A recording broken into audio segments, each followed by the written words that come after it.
The Lives of the Saints by the Reverend Alban Butler, taken from the 4th edition, published in 1954. November 4th, St. Charles Borromeo, Cardinal and Archbishop of Milan. St. Charles Borromeo, the model of pastors and the reformer of ecclesiastical discipline in these degenerate ages, was son of Gilbert Borromeo, Count of Verona, and his lady, Margaret of Medicis, sister to John James of Medicis, Marquis of Marignan, and of Cardinal John Angelus of Medicis, afterwards Pope Pius IV. The family of Borromeo is one of the most ancient in Lombardy, and has been famous for several great men, both in the church and state. The saint's parents were remarkable for their discretion and piety. Their family consisted of 6 children: Count Frederick, who afterwards married the sister of the Duke of Urbino and our saint, and 4 daughters: Isabel, who became a nun in the monastery called of the Virgins in Milan; Camilla, married to Caesar Gonzaga, Prince of Malfetto; Geronima, married to Fabrizio Gesualdi, eldest son to the Prince of Venosa; and Anne, married to Fabrizio, eldest son of Mark Antony Colonna, a Roman prince and viceroy of Sicily. All these children were very virtuous. Anne, though engaged in the world, imitated all the religious exercises and austerities of her brother Charles, prayed many hours together with a recollection that astonished everyone, and, in order to increase the fund of her excessive charities, retrenched every superfluous expense in her table, clothes, and housekeeping. By her virtue and the saintly education of her children, she was the admiration of all Italy and Sicily, and died at Palermo in 1582. St. Charles was born on the 2nd of October in 1538 in the castle of Verona, upon the borders of Lake Maggiore, 14 miles from Milan. The saint, in his infancy, gave proofs of his future sanctity, loved prayer, was from the beginning very diligent in his studies, and it was his usual amusement to build little chapels, adorn altars, and sing the divine office. By his happy inclination to piety and love of ecclesiastical functions, his parents judged him to be designed by God for the clerical state, and initiated him in it as soon as his age would allow him to receive the tonsure. This destination was the saint's earnest choice, and though by the canons he was not yet capable of taking upon him an irrevocable obligation, both he and his father were far from the sacrilegious abuse of those who determine their children, or make choice of the inheritance of Christ with a view merely to temporal interest or the convenience of their family. Charles was careful, even in his childhood, that the gravity of his dress and his whole conduct should be such as became the sanctity of his profession. When he was 12 years old, his uncle, Julius Caesar Borromeo, resigned to him the rich Benedictine abbey of Saints Gratinian and Phalein, martyrs in the territory of Verona, which had been long enjoyed by some clergymen of that family in commendam. St. Charles, as young as he was, put his father in mind that the revenue, except what was expended on his necessary education at his studies for the service of the Church, was the patrimony of the poor, and could not be applied to any other uses or blended with his other money. The father wept for joy at the pious solicitude of the child, and though during his son's nonage the administration of the revenues was committed to him, he gave this up to the young saint that he might himself dispose of the overplus in alms, which he did with the most scrupulous fidelity in his accounts. St. Charles learned Latin and humanity at Milan, and was afterwards sent by his father to the University of Pavia, where he studied the civil and canon law under Francis Alciat, the eminent civilian. St. Charles, though on account of an impediment in his speech and his love of silence, was by some esteemed slow, yet by the soundness of his judgment and a diligent application made good progress in it. And the prudence, piety, and strictness of his conduct rendered him a model of the youth in the university, and proof against evil company and all dangers which he watchfully shunned. Such was the corruption of that place that several snares were laid for his virtue. But prayer and retirement were his arms against all assaults, and the grace of God carried him through difficulties which seemed almost insurmountable. He communicated every 8 days, after the example of his father, and shunned all connections or visits which could interrupt his regular exercises or hours of retirement. Yet was he very obliging to all who desired to speak to him. His father's death brought him to Milan in 1558, but when he had settled the affairs of his family with surprising prudence and address, he went back to Pavia, and after completing his studies, took the degree of doctor in the law towards the end of the year 1559. When he had taken the degree of doctor, he returned to Milan, where he soon after received news that his uncle, the Cardinal of Medicis, by whom he was tenderly beloved, was chosen pope on the 25th of December in 1559, in the conclave held after the death of Paul IV. The new pope being a patrician of Milan, that city made extraordinary rejoicings and complimented his two nephews in the most pompous and solemn manner. St. Charles gave no signs of joy on the occasion, but only persuaded his brother Frederick to go with him to confession and communion, which they did. Count Frederick went to Rome to compliment his holiness, but St. Charles stayed at Milan, living in the same manner he did before, till his uncle sent for him, and on the last day of the same year created him cardinal, and on the 8th of February following nominated him Archbishop of Milan, when he was in the 23rd year of his age. The Pope, however, detained him at Rome, placed him at the head of the consult or council, with power to sign in his name all requests, and entrusted him with the entire administration of the ecclesiastical state. St. Charles endeavored as much as possible to decline these posts, but after he was made priest, he accepted the office of Grand Penitentiary, wherein he was to labor for God and the people. He was also legate of Bologna, Romagnola, and the Marquisate of Ancona, and protector of Portugal, the Low Countries, the Catholic canons of Switzerland, and the orders of St. Francis, the Carmelites, the Knights of Malta, and others. By the entire confidence which his uncle reposed in him, he may be said to have governed the Church during his pontificate, and as he received from him daily the most sensible tokens of the strongest and most sincere affection, so, full of the most tender sentiments of gratitude, he constantly made him the best return of duty, tenderness, and affection he was able. The sole end which he proposed to himself in all his actions and undertakings was the glory of God and the good of his Church. For fear of ever deceiving himself, he had about him several persons of approved wisdom and virtue, without whose advice he took no resolution, and to whom he listened with great humility and prudence. In the government of the ecclesiastical state, he was very careful that provisions should be everywhere plentiful and cheap, and that all judges and magistrates should be persons of consummate prudence and inflexible integrity. His patience in bearing contradictions and hearing the complaints of persons of all ranks was a proof of his sincere charity. It is incredible what a multiplicity of business he dispatched without ever being in a hurry, merely by the dint of unwearied application, by his aversion to idle amusements, and being regular and methodical in all that he did. He always found time in the first place for his devotions and sacred duties, and for conversing with himself by reflection and pious reading. He read also some of the ancient Stoic philosophers, and reaped much benefit from the Enchiridion of Epictetus, as he frequently expressed. He was a great patron of learning, and promoted exceedingly all its useful branches among the clergy. St. Charles judged it so far necessary to conform to the custom of the court as to have a magnificent palace well furnished, to keep a sumptuous equipage, and a table suitable to his rank, and to give entertainments. Yet he was in his heart most perfectly disengaged from all these things, most mortified in his senses, humble, meek, and patient in all his conduct. Honored and caressed by the whole Christian world, having in his power the distribution of riches and honors, and enjoying himself whatever the world could bestow, he considered in all this nothing but dangers, and far from taking any delight herein, watched with trembling over his own heart, lest any subtle poison of the love of the world should insinuate itself, and in all things sought only the establishment of the kingdom of God.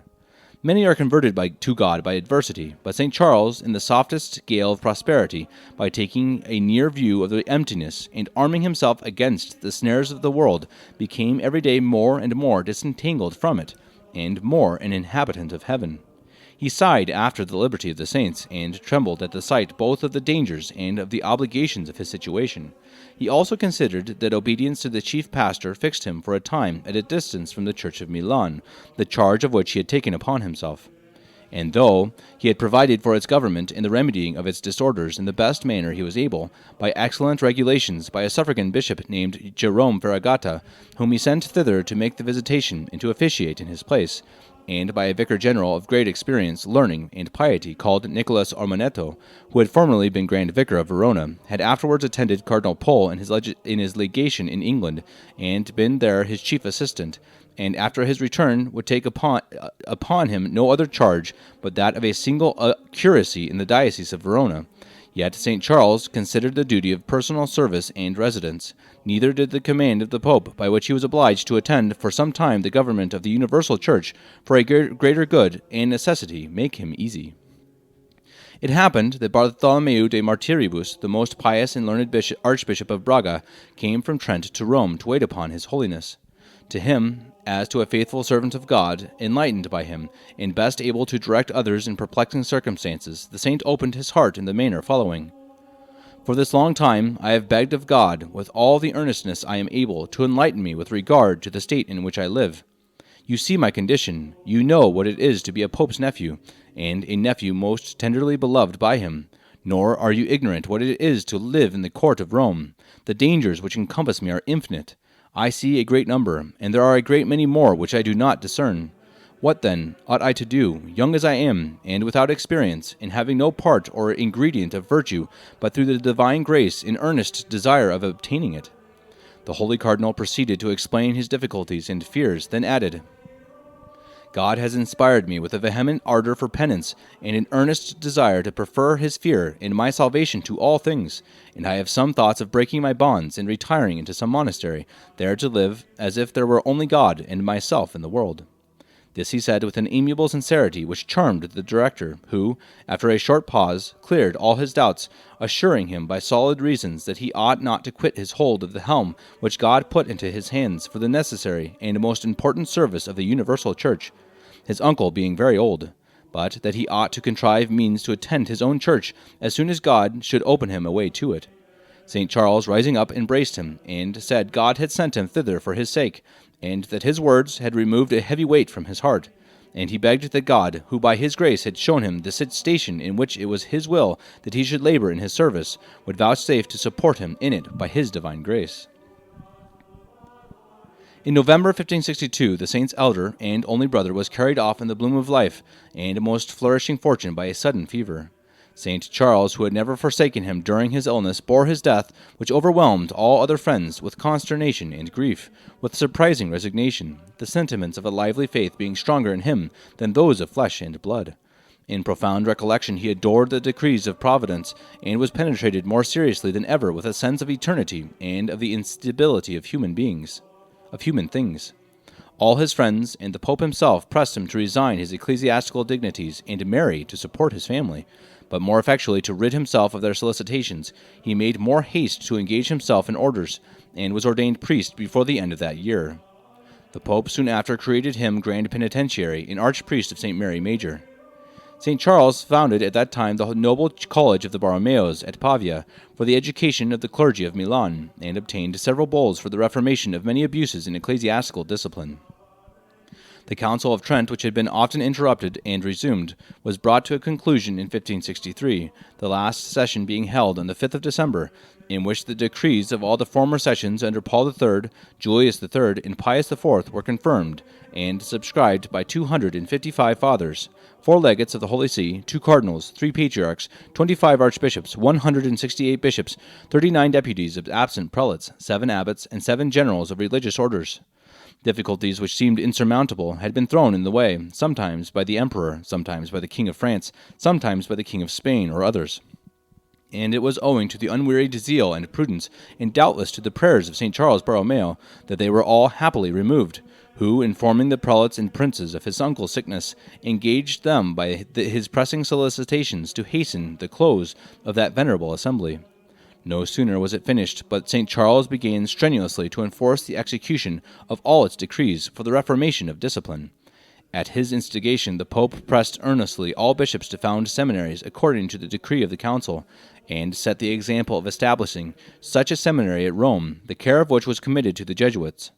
In opposition to the new errors, His Holiness published in 1564 the creed which bears his name, and commanded all who were preferred to ecclesiastical livings, dignities, etc., to subscribe the same. St. Charles had always about him several very learned and virtuous persons. His spiritual director in Rome was Father Ribera, a learned Jesuit, and by his advice he regulated his retreats and devotions. King Philip II had settled upon St. Charles a yearly pension of 9,000 crowns, and confirmed to him the gift of the Principality of Oria, which he had before bestowed on his elder brother Frederick. The Pope, before his departure, created him a legate, a latere, through all Italy. The saint left Rome on the 1st of September in 1565, stopped some days at Bologna, where he was legate, and was received at Milan with the utmost joy and pomp that can be imagined, the people calling him in their acclamations a second St. Ambrose. After having prayed a long time prostrate before the Blessed Sacrament in the great church, he went to his palace and received visits, but made this necessary ceremony of civility as short as possible. On Sunday he made a pathetic sermon, and soon after opened his first provincial council, at which assisted 2 foreign cardinals and 11 suffragan bishops, among whom were Bernardine Scotti, Cardinal of Trani, Bishop of Plasencia, Guy Ferrier, Bishop of Vercelli, to whom St. Charles gave the cardinal's hat in this council by his uncle's deputation, Jerome Vida, the famous Bishop of Alba, and Nicholas Sanfrandat, Bishop of Cremona, afterwards Pope Gregory the 14th. 5 suffragan bishops, of whom 2 were cardinals, sent deputies, being themselves hindered from making their appearance. The suffragan see of Ventimille was vacant. The dignity, majesty, and piety with which this council was celebrated by a young cardinal only 26 years of age, and the excellence of its regulations for the reception and observance of the Council of Trent, for the reformation of the clergy, the celebration of the divine office, the administration of the sacraments, the manner of giving catechism in all parish churches on Sundays and holy days, and many other points surprised everyone, and the Pope wrote to St. Charles a letter of congratulation. When the council was broke up, St. Charles set about the visitation of his diocese, but went through Verona to Trent by the Pope's orders to receive the 2 sisters of the Emperor Maximilian II, Barbara, married to Alphonsus of Este, Duke of Ferrara, and Jane, married to Francis of Medicis, Duke of Florence. The former he attended to Ferrara, and the latter as far as Fiorenzuola in Tuscany, where he received news by an express that the Pope lay dangerously ill. He hastened to Rome, and being informed by the physicians that his uncle's life was despaired of, he went into his chamber, and showing him a crucifix which he held in his hand, said to him, "Most Holy Father, all your desires and thoughts ought to be turned towards heaven. Behold, Jesus Christ crucified, who is the only foundation of our hope. He is our mediator and advocate, the victim and sacrifice of our sins. He is goodness and patience itself. His mercy is moved by the tears of sinners, and he never refuses pardon and grace to those who ask it with a truly contrite and humble heart." He then conjured His Holiness to grant him one favor, as the greatest he had ever received from him. The Pope said anything in his power should be granted him. "The favor which I most earnestly beg," said the saint, "is that as you have but a very short time to live, you lay aside all worldly business and thoughts, and employ your strength and all your powers in thinking on your salvation, and in preparing yourself to the best of your power for your last passage." His Holiness received this tender advice with great comfort, and the Cardinal gave strict orders that no one should speak to the Pope upon any other subject. He continued by his uncle's bedside to his last breath, never ceasing to dispose him for death by all the pious practices and sentiments which his charity could suggest, and administering himself the viaticum and extreme unction. Pope Pius IV, who was also assisted in his last moments by St. Philip Neri, and died on the 10th of December in 1565, being 66 years and 9 months old, and having sat 6 years, wanting 16 days. His last words as he expired were, "Lord, now lettest thou thy servant depart in peace." In the conclave in which St. Charles had much the greatest sway, our saint's conduct was such as convinced his colleagues that he had nothing but the glory of God and the good of the Church at heart, and that the most subtle passions which so often blind men in their views and insinuate themselves into their actions had no place in his heart. At first he had thoughts of preferring Cardinal Morone, whose moderation, zeal, and experience had recommended him at Trent, or the most pious Cardinal Serlet, but finding obstacles raised, he concurred strenuously to the promotion of St. Pius V, though he was a creature of the Carafas, and consequently esteemed no friend to his uncle and his family. The saint, in his letter to Cardinal Henry of Portugal, giving an account of this election, says that entering into the conclave, he had looked upon it as his principal duty and care to watch over himself with great circumspection, and examined narrowly his heart for fear of being seduced by any personal affection or interest which might have any secret influence and infect the purity of his views and intention. St. Pius V, who was chosen on the 7th of January in 1566, did all in his power to engage St. Charles to stay at Rome and accept of the same employments which he had enjoyed under his predecessor. But the holy Archbishop feared that even to resign his church without having remedied the disorders which had taken root in it would have been to abandon it, and pressed his return to his people with such zeal that the Pope, after having taken his advice for several days, dismissed him with his blessing. St. Charles arrived at Milan in April 1566, and went vigorously to work for the reformation of his diocese. He began by the regulation of his own family, considering that the task would be easier when all he could prescribe to others was already practiced at home. He labored in the first place for the most perfect sanctification of his own soul, the episcopal character being a state of the greatest perfection and sanctity, and was most severe towards himself. The austerities which he practiced amidst the incredible fatigues of his apostolic life seem almost excessive. His fasts were at first moderate, that he might inure his body by degrees to greater severities, but for a long time he continued every week to increase them, out of an earnest desire of practicing every means of advancing in the path of Christian perfection. Yet his austerities were discreet, and even at the end of his life his strength seemed never to fail him for his functions. It seemed to redouble through his zeal when extraordinary fatigues presented themselves, so that he never sunk under any burden. To exclude the imperfection of secretly seeking his own will in his austerities, which he said was to corrupt our penance, he treated his body with an entire indifference, and ate either wheat or black bread or chestnuts, and drank either clear, dirty, or snow water, such as he met with where he came. For several years before his death he fasted every day on bread and water, Sundays and holy days only excepted, on which he took with his bread some pulse, herbs, or apples, but never touched any flesh, fish, eggs, or wine, nor would he allow the water he drank to have been warmed. In Lent he abstained even from bread, and lived on dried figs and boiled beans. In Holy Week his food was only a small, bitter sort of peas, which he ate raw. The whole year he never ate oftener than once a day. From a violent cold and long sickness which he had contracted whilst he was a student at Pavia, in the 20th year of his age, he was for many years troubled with phlegm, which caused frequent disorders in his health, and which no remedies could cure, till, by this excessive abstemiousness, it was perfectly removed. Whence it became a proverb to call a long and rigorous abstinence the remedy of Cardinal Borromeo. Pope Gregory XIII commanded him by a brief to moderate his austerities. The saint received this order after he had passed the Lent to the last week without any other food than dried figs, and in compliance mitigated some little of this intended rigors in Holy Week.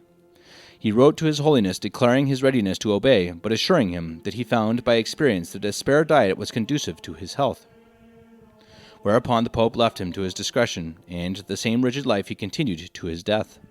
St. Charles constantly wore a rough hair shirt, took very little rest, and before great festivals passed the whole night in watching.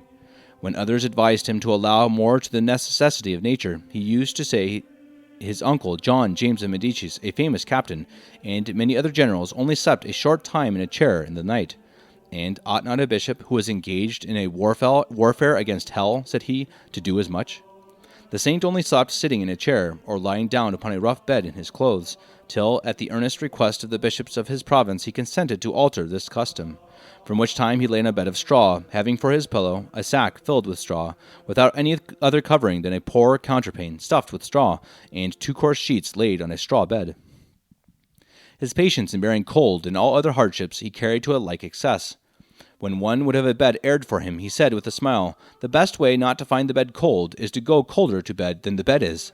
His austerities are not mentioned as imitable, yet ought to excite all to the constant practice of some mortification, in order to keep the senses in due subjection, and to make our lives a constant martyrdom of penance. But the essential mortification is that of the will and the passions, to which this exterior is a great help. How eminently St. Charles excelled herein appears by his humility, meekness, and entire disengagement from all earthly things. So deeply was he grounded in the knowledge and contempt of himself that the highest honors which he enjoyed under his uncle made no impressions upon his mind. He regarded them as burdens, and declined all except those which he was obliged to accept for the good of the Church and the salvation of souls. In his undertakings he never suffered anything to be ascribed to himself but faults. Under his robes he wore a very poor garment which he called his own, and which was so mean, and usually so old and ragged, that once a beggar refused to accept of it. His servants he chiefly employed in other affairs, but did everything for himself that he could, and it was his delight even to serve others, though he did this in such a manner as never to do anything unbecoming his dignity, being sensible what he owed to his rank. The least shadow of praise or flattery was most hateful to him. All supernatural favors and interior graces and consolations which he received in prayer he was most careful to conceal, and he had a little cell in the garrets of his palace at a distance from the chamber of others, to which he often retired. He never spoke of his own actions unless to ask advice or to condemn himself. It was an extreme pleasure to him to converse with and to catechize the poor, which he did among the poor inhabitants of the wildest mountains. The Bishop of Ferrara, coming to meet him when he was occupied in the visitation of a poor valley, found him sick of an ague, lying on a coarse bed in a very poor cottage. At the sight he was so struck as to be scarce able to speak. St. Charles, perceiving his confusion, told him he was treated very well, and much better than he deserved. The accent with which he spoke this astonished the bishop much more than what he saw. If he was put in mind of any fault, he expressed the most sincere gratitude, and he gave a commission to 2 prudent and pious priests of his household to put him in mind of everything they saw amiss in his actions, and he often begged that favor of strangers. The sweetness and gravity with which he reproved or exhorted others was the fruit of his sincere humility and charity. From his childhood, mildness seems to form his character, and even in his youth he seemed never to feel any emotion of anger against schoolfellows or others. This virtue was daily more and more perfected in him as he advanced in the victory over himself. A certain priest who took delight in finding fault with his actions, he kept constantly in his family, treated him with the greatest regard, and in his will left him a pension for life upon his estate. The saint's tongue was always the interpreter of his heart. His candor and sincerity appeared in all his words and transactions, and his promises were inviolable. The confidence which every one on his account reposed in him showed the incomparable advantage which a character of strict sincerity and veracity gives over lying and hypocrisy, which the saint could never bear in anyone. He refused dispensations and grants which seemed unjust with invincible firmness, but with so much sweetness as to make the parties themselves enter into his reasons. The management of his temporalities he left entirely to stewards of approved probity and experience, whose accounts he took once a year. To inspire his clergy with the love of holy poverty, he severely reproved even bishops who discovered a spirit of interestedness, and he used to repeat to them the prayer of St. Austin, who often begged of God that he would take from his heart the love of riches, which strangely withdraws a man from the love of God, and alienates his affections from spiritual exercises. Certainly nothing can be baser in a minister of the altar, or more unworthy and more contrary to his character, than that foul passion. When others told him he ought to have a garden at Milan to take the air in, his answer was that the Holy Scriptures ought to be the garden of a bishop. If any spoke to him of fine palaces or gardens, he said, we ought to build and to think of eternal houses in heaven. His chief almoner, who was a pious priest named Julius Petrucci, was ordered to give among the poor of Milan, of whom he kept an exact list, 200 crowns a month, besides whatever extraordinary sums he should call upon the stewards for, which were very frequent, and so great that they were obliged to contract considerable debts to satisfy them, of which they often complained to St. Charles, but could not prevail with him to moderate his alms. The saint would never suffer any beggar to be dismissed without some alms, wherever he was.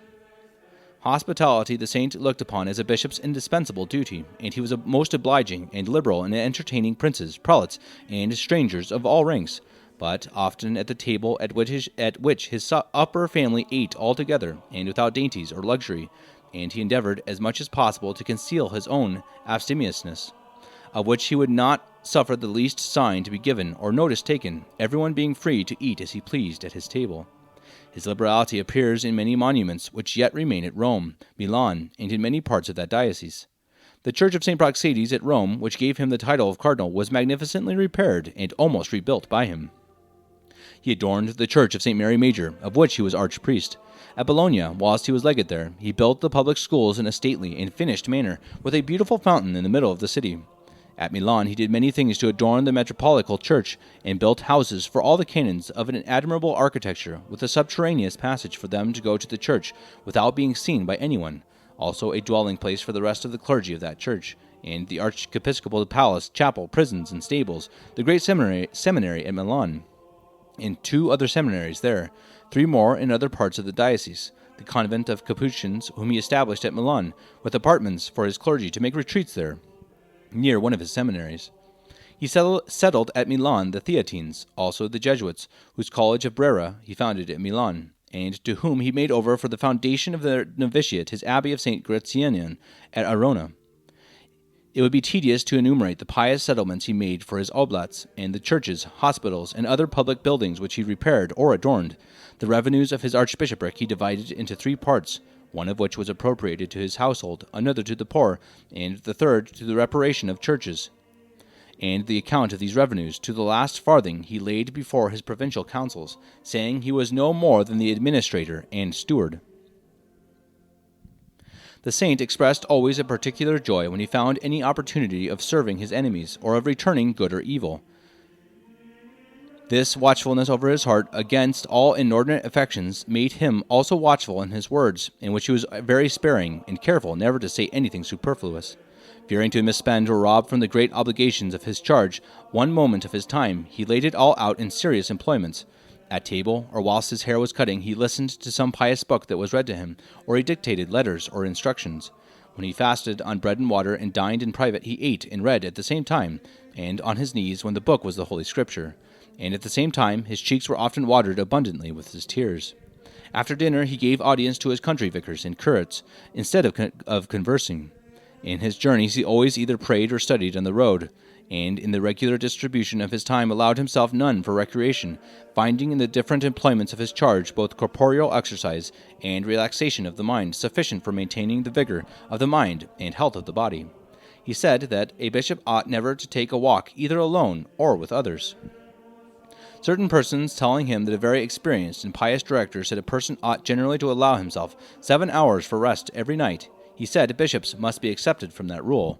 When some persons told him he ought to read some newspaper in order to be acquainted with certain public transactions, for his own conduct on certain occasions, and might spare now and then 3 or 4 minutes for this, he made answer that a bishop ought totally to employ his mind and heart in meditating on the law of God, which he cannot do who fills his soul with the vain curiosities of the world, and he attends more easily to God, who hears least of them. It was a rule which he inviolably observed to go every morning to confession before he said Mass, and to make a spiritual retreat twice every year, in each of which he made a general confession for the time since his last spiritual exercises. After employing many hours on his knees in astonishing sentiments of compunction, he accused himself of the least failings and omissions with abundance of tears. His confessors at Milan were Father Francis Adorno, a very pious Jesuit, and an interior man whom he had invited from Genoa, under whose direction he most frequently made his retreats, but sometimes under Father Alexander Salo, a Barnabite, afterwards Bishop of Pavia, of whose virtue and prudence he had from experience the highest opinion.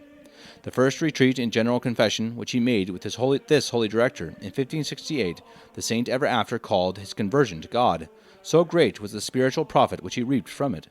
But St. Charles's ordinary confessor was Father Griffith Roberts, a Welshman, a canon and theologian of the great church.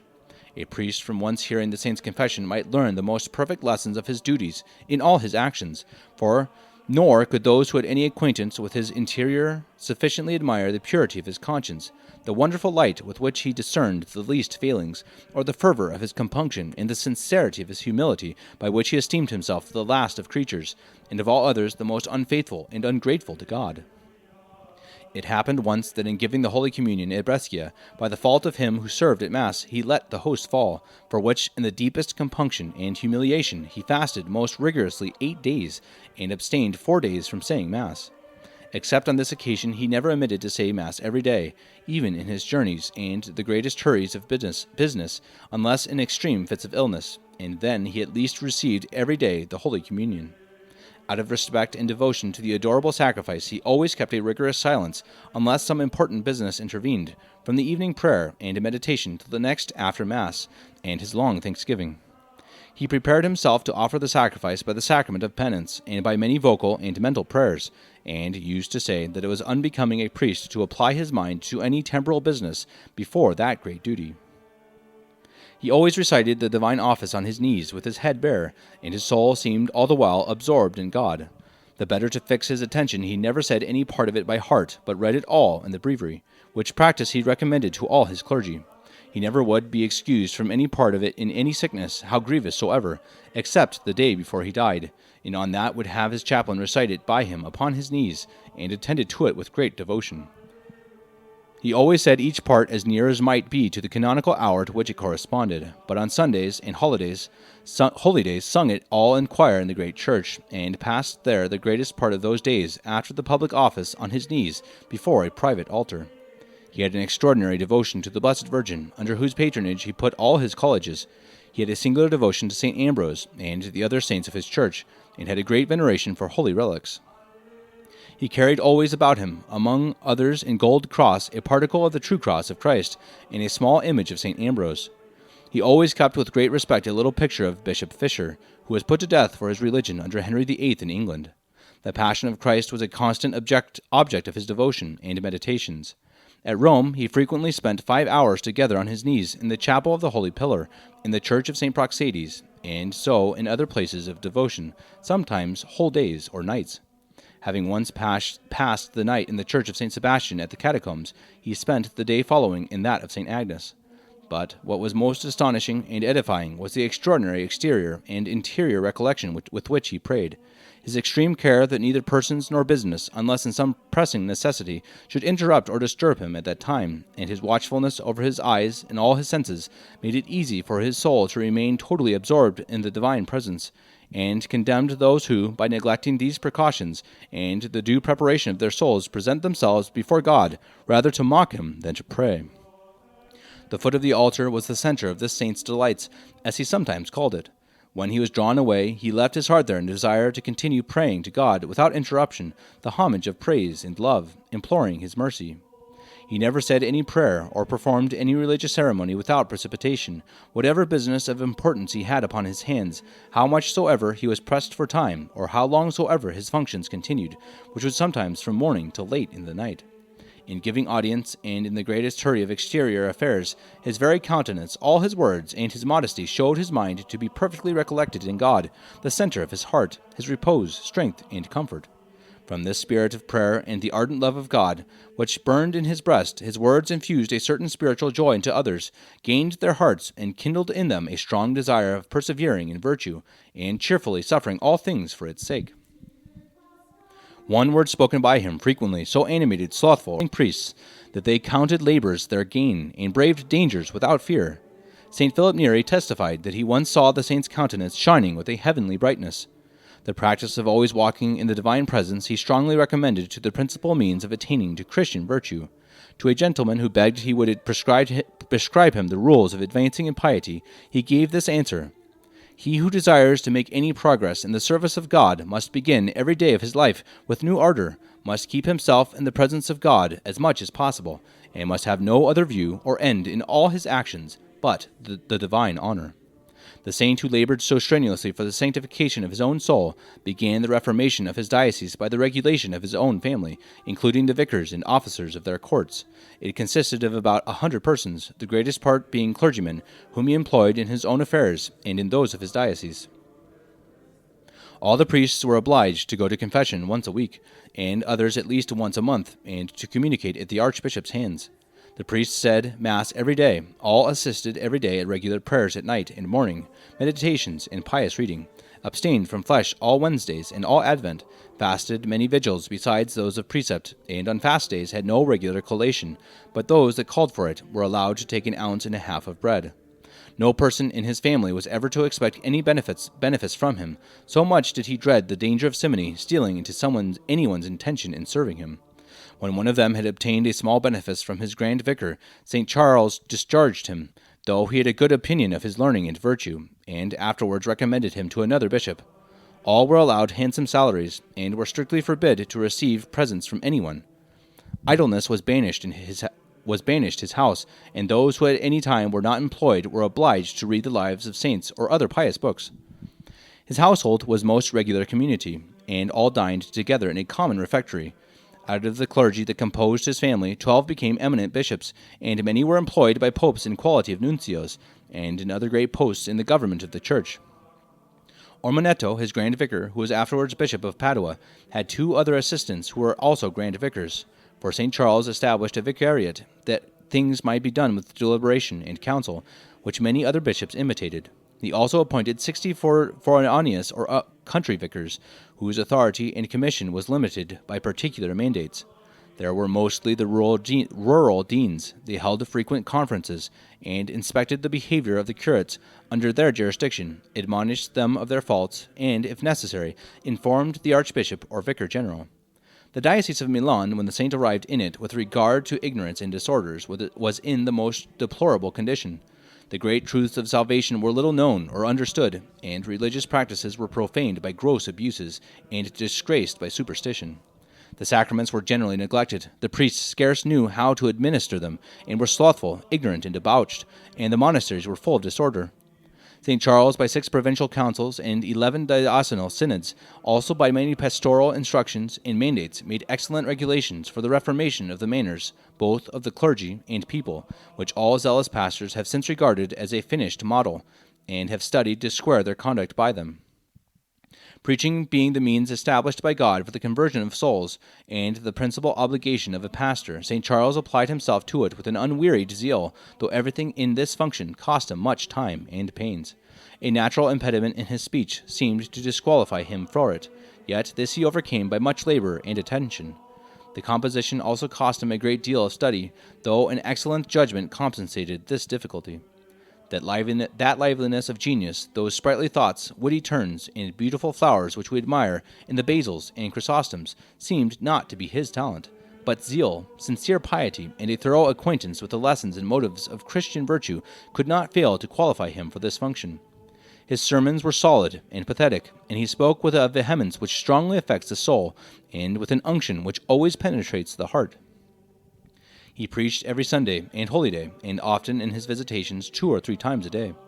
The saint's zeal in procuring that all children and others throughout his diocese should be perfectly instructed in the catechism or Christian doctrine was fruitful in expedients to promote and perpetuate this most important duty of religion. Not content with strictly enjoining all parish priests to give public catechism every Sunday and holy day, he established everywhere, under admirable regulations, schools of the Christian doctrine, which amounted to the number of 740, in which were 3,040 catechists and 40,098 scholars, as Giussano testifies.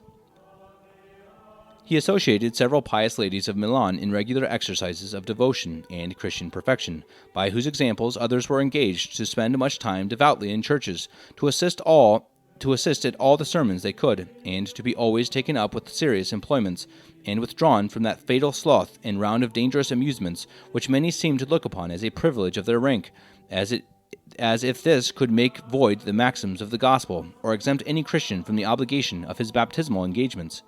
These sacred vows, made by everyone at the font, St. Charles inculcated, and induced persons to renew them frequently, in a solemn manner with incredible fruit.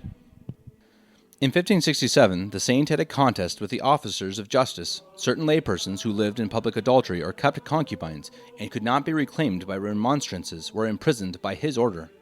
The Senate threatened the sergeants of the archiepiscopal court for this action, and one of the king's judges caused their barrigal, or provost, to be apprehended and punished in a public square with 3 strappadoes.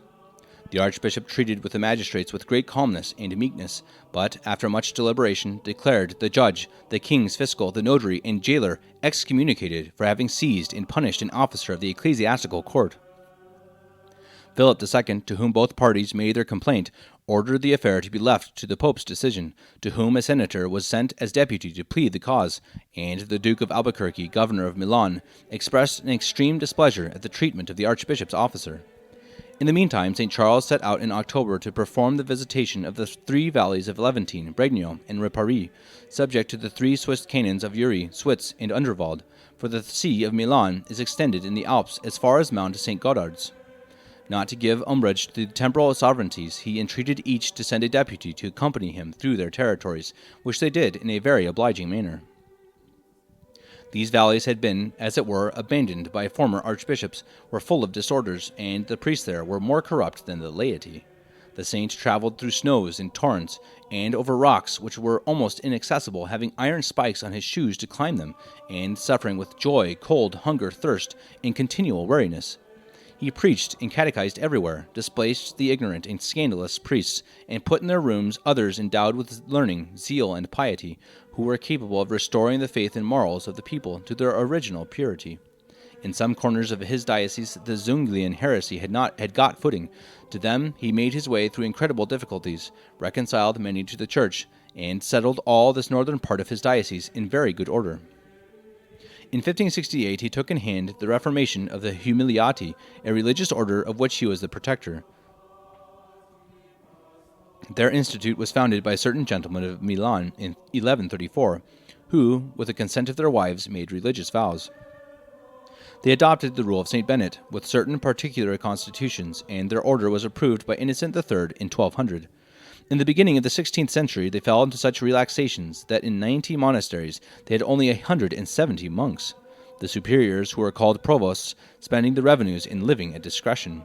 St. Charles procured 2 briefs from the Pope by which he was empowered to ordain and execute what he thought necessary for their reformation, and he published regulations for that purpose in a general chapter of the order which he assembled at Cremona.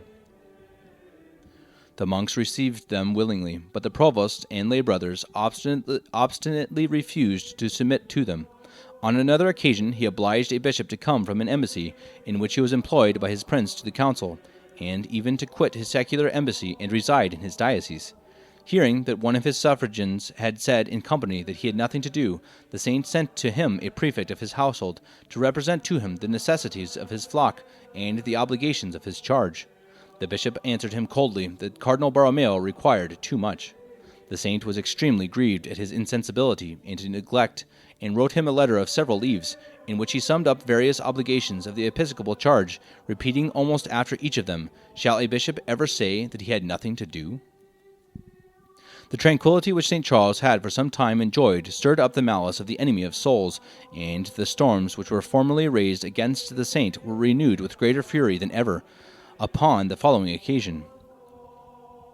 The Collegiate Church of St. Mary de la Scala, so called from the foundress, Beatrice de la Scala, wife of Barnaby Visconti, Lord of Milan, enjoyed great privileges and exemptions, which had been obtained from the Apostolic See by Francis Sforza II, Duke of Milan, a munificent benefactor. The conduct of some of these canons not being conformable to their state, St. Charles consulted able canonists at Milan, and the Pope himself, who all answered him that he had a right, in quality of archbishop, to make the visitation of this church, and in case of misdemeanors to proceed against any of the clergy belonging to it. The archbishop therefore went to the church in solemnity to make a canonical visitation, but was thrust from the door by the canons, and the cross which was carried before him, and which in the tumult he had taken into his own hands, was shot at. One of their party caused a bell to be rung, then declared that the archbishop had incurred suspension, and other censures for having violated the privileges of their church. The grand vicar upon the spot pronounced a sentence of excommunication against the authors of this insult, which the archbishop confirmed the next day in the great church, after having spent a long time in prayer at the foot of the altar. Most of the king's judges in the Senate warmly espoused the cause of these canons, and sent the most virulent invectives against the archbishop to the king of Spain, accusing him of ambition and high treason in invading the king's rights, this church being under the royal patronage. The governor of Milan wrote to Pope Pius V in the strongest terms, threatening to banish the cardinal as a traitor. The Pope answered him that nothing could be more glorious to the cardinal than to suffer banishment and death in the faithful discharge of his duty, and in laboring to exterminate vice and abuses from the sanctuary, and that the devil had stirred up this persecution to hinder the good effects of the archbishop's zealous endeavors and upright intentions. Nevertheless, his holiness was very reserved in declaring in favor of the cardinal, and it is incredible how virulent and outrageous his enemies at Milan were in their invectives. The saint never spoke of any of them but with regard and tenderness, and in justifying his conduct to the Pope and King of Spain, discovered his charity towards his persecutors. All this time he ceased not to pray and weep for them, and to beg of God that no resentment might find place in his heart. At length the king wrote to the governor, ordering him to repeal an edict which he had published injurious to the ecclesiastical jurisdiction, and to support the archbishop, saying he was much obliged to him for the trouble he took for the reformation of the canons of Scala, which undertaking he begged he would accomplish. Hereupon the governor was reconciled to the saint, and the provost of the canons, who had been the least guilty, begged and received absolution from the censures. The canons persisted some time obstinate, but at length submitted, and were absolved by the saint. The Pope insisted that the most guilty persons who had shot at the cross should be punished in an exemplary manner, but by many earnest solicitations the saint at length obtained their pardon. Before this affair was concluded by the king's letter to the governor, an attempt was made upon the life of the saint, whose preservation was owing to a visible miracle. The harvest having failed, in 1569 the country was afflicted the following year with great scarcity, under which calamity St. Charles, by his care and immense charities, procured abundant supplies for the relief of the poor throughout his whole diocese. That year he assisted the Duke of Albuquerque at his death, and at length succeeded in almost abolishing the disorders of the carnival or Shrovetide, and turning the attention of the people to religious processions, prayer, and compunction at that season. To extirpate the custom of profaning the holy name of God or sentences of the Holy Scripture, the saint armed himself with all his zeal and had recourse to various pious institutions. Upon the death of St. Pius V in 1572, St. Charles concurred strenuously to the election of the Cardinal Buoncompagno, who took the name of Gregory XIII. Is famous for the institution of many colleges for the propagation of the faith, and surpassed, if possible, his two predecessors in his esteem for our saint, whom he detained some time at Rome to take his advice, and he appointed him apostolic visitor of the dioceses of all his suffragans. In 1575, St. Charles went to Rome with a most edifying devotion to gain the Jubilee, and in the following year opened it at Milan. With all his zeal, he was not able to hinder the exhibition of profane diversions of tilts and tournaments that very year. Whilst the people were taken up in them, he clearly foretold the plague which broke out before they were over. The news of this calamity reached the saint at Lodi, whither he was gone to assist the bishop of that see at his death, as it was his custom to do toward all his suffragans. The governor fled to Vigevano, and all the rest of the nobility left the town. St. Charles made haste thither, visited the pest house whither the infected were sent by the magistrates, and provided both the sick and the poor with every succor, spiritual and corporeal. According to his custom in all difficulties, he consulted his vicars and canonists whether he was obliged to remain with the infected or to withdraw to some other part of the diocese. They answered him with warm solicitations in the negative, entreating him not to expose his life, which was at that time of infinite importance, both to the sick and to those parts of his diocese which were not visited with that calamity. But St. Charles proved to them that a pastor who is obliged to lay down his life for his flock must not abandon them in the time of danger. All granted that this was the more perfect, and is not a bishop, said the saint, obliged to choose what is most perfect? Sin being the cause of scourges, he strongly exhorted the people to have recourse to the divine mercy by humble penance, and he redoubled his prayers and austerities. In 3 general processions he walked barefoot, having on a purple cope, as in times of penance, with a halter about his neck, and a crucifix in his hands, from which he seemed never to turn his eyes, which were drowned in tears. Thus he offered himself a victim for the sins of the people. He preached almost every day, and never ceased admonishing his fellow laborers to contemn life in such a cause himself, exhorting the sick and administering the sacraments. For the relief of those that were destitute, he melted down all his plate, and gave all his furniture, even the straw bed on which he lay, taking his rest on the boards. The number of priests, chiefly of his own clergy, whom he had first appointed to attend the sick not being sufficient, he assembled the superiors of the religious communities, and, begging their concurrence, made them a most pathetic discourse, in which he shows how great a happiness it was for any to lose their lives, which are always uncertain and short, in such a cause of the most noble charity, though the danger was not so great as was commonly imagined, and they were under the divine protection. Such was the effect of his zealous discourse, that about 28 priests immediately presented themselves out of that body, and the saint allotted them their diet and lodgings in his own palace. The magistrates found fault with his numerous processions and assemblies of devotion, for fear of spreading the contagion. This dreadful distemper, after raging 4 months, began to abate in November, and quite ceased about the beginning of the ensuing year. The saint appointed a public solemn thanksgiving, and 3 days' prayer for such had died during the pestilence. The 2 governors who had succeeded Albuquerque gave the saint much to suffer, chiefly on account of his abolishing the extravagances of Shrovetide and of the first Sunday in Lent, and on account of the processions he had made during the pestilence, to which they were stirred up by incorrigible sinners and persons who were enemies to all reformation of manners, as Guisano shows at large. After the death of the latter of these governors in 1580, the King of Spain did the saint justice, and Pope Gregory XIII, full of admiration at the wisdom and apostolic spirit which appeared in his whole conduct, approved all his regulations and commended his zeal. Also the Duke of Terranuova, the 4th governor of Milan, from the time of our saint's promotion, lived constantly in good intelligence with the saint, and often assisted at his sermons. St. Charles made twice the visitation of his whole diocese, and once of his province. He took a journey into the Vitaline and into the country of the Grisons, where he animated the Catholics to the practice of piety and converted many Zwinglianists.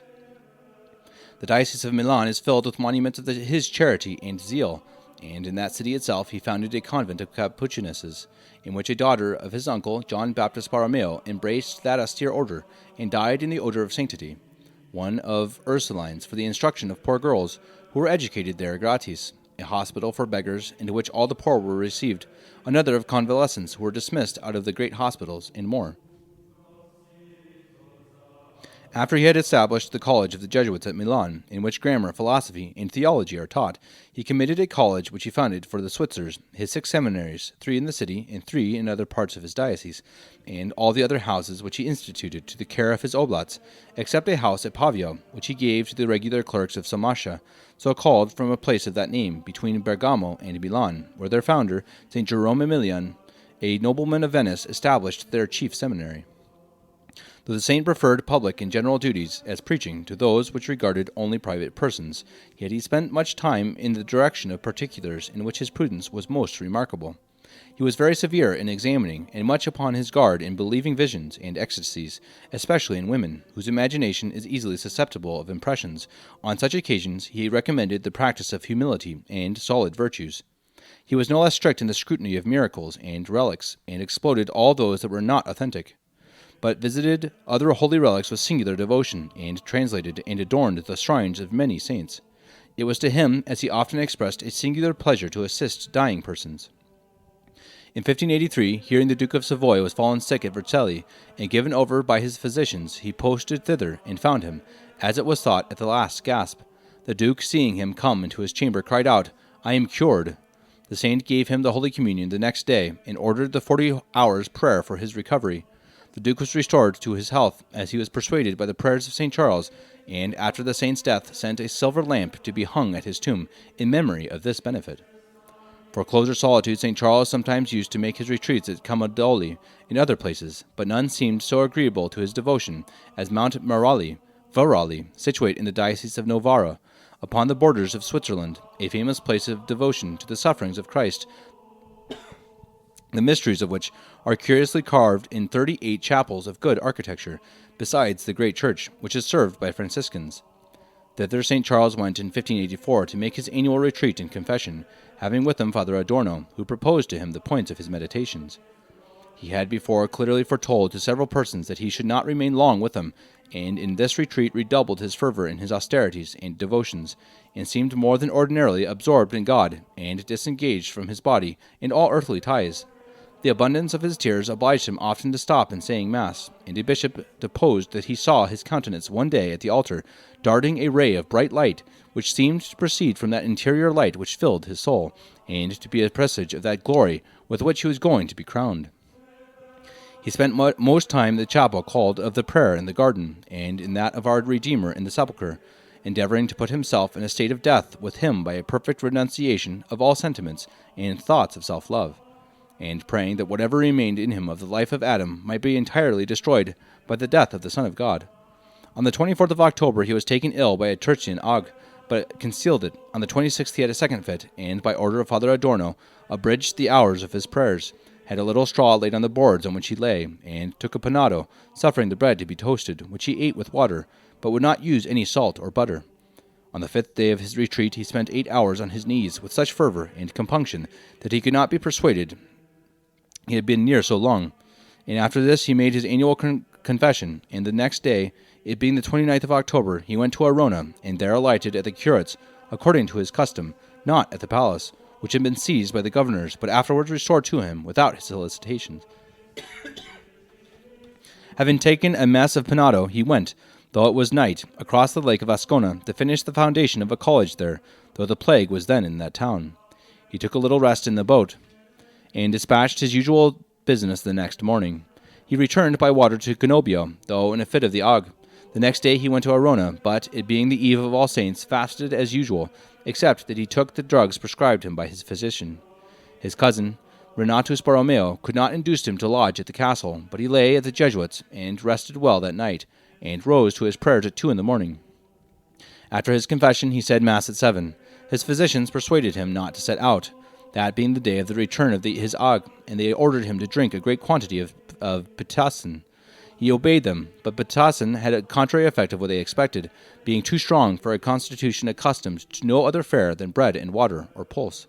His pitocin and drugs were to him cordials instead of coolers, and his fever was much increased by them, so that it became from that time continued, and never after left him. On All Souls' Day he arrived at Milan in a litter, called in the ablest physicians, and gave himself up to their direction, which he scrupulously followed in every point.